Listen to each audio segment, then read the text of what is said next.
خالو میری سوچ سے بہت خوش ہوئے کیونکہ وہ خود بھی زمیندار تھے۔ ان کی صرف ایک ہی بیٹی سمیرہ تھی، ان کا کوئی بیٹا نہیں تھا۔ خالہ اینی سے پوچھنے لگی، بیٹا تم کیا کرتی ہو گھر؟ میں بولا، یہ صرف سوتی اور کھاتی ہے۔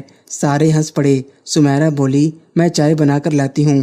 میں نے سمیرہ کی طرف غور سے دیکھا اور اسے کہا، مجھے چائے نہیں دودھ پینا ہے۔ سمیرہ شیطانی مسکراہٹ سے میری طرف دیکھتی ہوئی بولی، دودھ بھی پلا دیں گے، پہلے ہم سب کے ساتھ چائے تو پی لیں۔ میں نے کہا، ٹھیک ہے، میں تو مذاق کر رہا تھا۔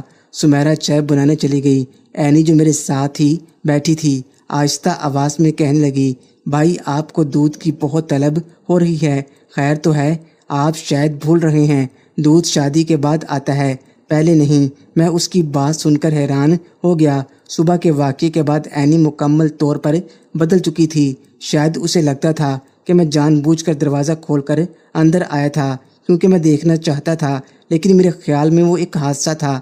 لیکن اینی کے دماغ میں کیا چل رہا تھا یہ وہی جانتی تھی۔ میرے موبائل پر سمیرہ کا میسج آیا۔ وہ چائے بنانے کے لیے کچن میں گئی ہوئی تھی۔ سمیرہ کہنے لگی کہ دودھ پینے کا کچھ زیادہ ہی دل کر رہا ہے آپ کا۔ میں نے کہا، کس کا دل نہیں کرتا دودھ پینے کا، لیکن تم نے تو مجھے منع کر دیا۔ وہ کہنے لگی، وقت آنے پر بھی پلا دوں گی۔ میں نے کہا، وہ وقت آ چکا ہے۔ وہ ہنسنے لگی اور کہنے لگی، چائے بن گئی ہے، میں لے کر آتی ہوں۔ میں نے کہا، اوکے لے آؤ۔ تھوڑی دیر بعد وہ چائے لے کر آئی۔ چائے کے ساتھ بسکٹ اور نمکو بھی تھی۔ ہم سب نے بیٹھ کر چائے پی اور اس کے بعد سونے کی تیاری کرنے لگے۔ خالہ اور خالو نے کہا، ہم باہر صحن میں سوئیں گے، اب تم لوگ دیکھ لو کہاں سونا ہے، چھت پر یا نیچے۔ میں نے جلدی سے کہا کہ ہم چھت پر سوئیں گے کیونکہ باہر موسم بہت خوشگوار تھا۔ سمیرہ نے کہا، ٹھیک، میں چھت پر چارپائی بچھا دیتی ہوں۔ میں نے کہا، کیا مطلب بچھا دیتی ہوں؟ ہم سب چھت پر سوئیں گے۔ سمیرہ کہنے لگی، میں اور اینی نیچے سو جائیں گے، آپ اوپر چلے جانا۔ میں نے انکار کر دیا۔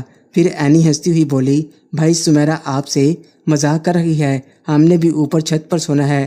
سمیرہ اور اینی اوپر بستر بچھانے چلی گئی۔ میں خالو سے کہا کہ آپ کے پاس کوئی ایکسٹرا شلوار ہے تو مجھے دے دیں، مجھے پینٹ میں نیند نہیں آتی۔ خالہ نے کہا، رکو میں لے کر آتی ہوں۔ خالہ نے مجھے شلوار لا کے دی جو میں نے واش روم میں جا کر بدل لی۔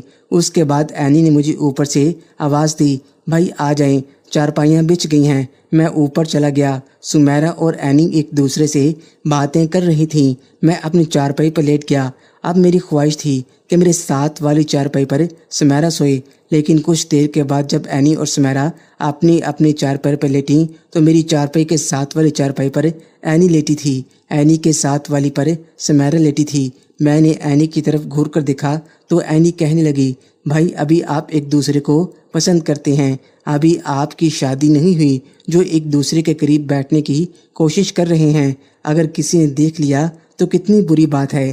جب تک آپ کی شادی نہیں ہوتی سمیرہ تب تک دوسری چارپائی پر لیٹے گی، شادی کے بعد آپ ایک ہی چارپائی پر لیٹ جانا اور چارپائیاں توڑنا۔ سمیرہ زور سے ہنس پڑی، تب تک آپ میرے سے گزارا کریں۔ میں نے کہا، کیا مطلب؟ اینی کہنے لگی، مطلب میں آپ کے ساتھ والی چارپائی پر لیٹوں گی۔ میں نے اینی سے کہا کہ تم صبح سے عجیب باتیں کر رہی ہو، پاگل تو نہیں ہو گئی؟ کہنے لگی، صبح جب آپ نے جان بوجھ کر کمرے میں آ کر مجھے دیکھا تب سے ہوئی ہوں۔ میں نے کہا، مجھے پتہ نہیں تھا، میں جان بوجھ کر کمرے میں نہیں آیا تھا۔ اینی کہنے لگی، آپ جان کر کمرے میں نہیں آئے تھے تو پھر بار بار بریک لگا کر بائک کو جھٹکے کیوں مار رہے تھے؟ میں نے کہا، سڑک میں کھڈے تھے اس وجہ سے۔ تو کہنے لگی، مجھے پتہ ہے سڑک میں کھڈے تھے یا آپ کے شیطانی دماغ میں۔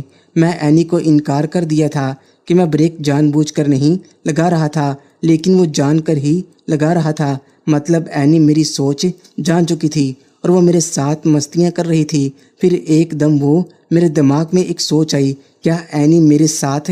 میں نے کہا، نہیں، ایسا نہیں ہو سکتا، ہم بہن بھائی تھے۔ پھر اینی نے منہ دوسری طرف کر لیا۔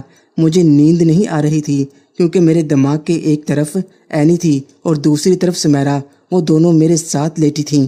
مجھے لگ رہا تھا کہ آج رات کچھ ہونے والا ہے۔ محترم ناظرین اور سامعین، اس کہانی کا بقیہ حصہ اگلی آنے والی ویڈیو میں پیش کیا جائے گا۔ اگر آپ کو یہ کہانی اچھی لگے تو ویڈیو کو لائک اور ہمارے چینل کو سبسکرائب ضرور کریں۔ شکریہ۔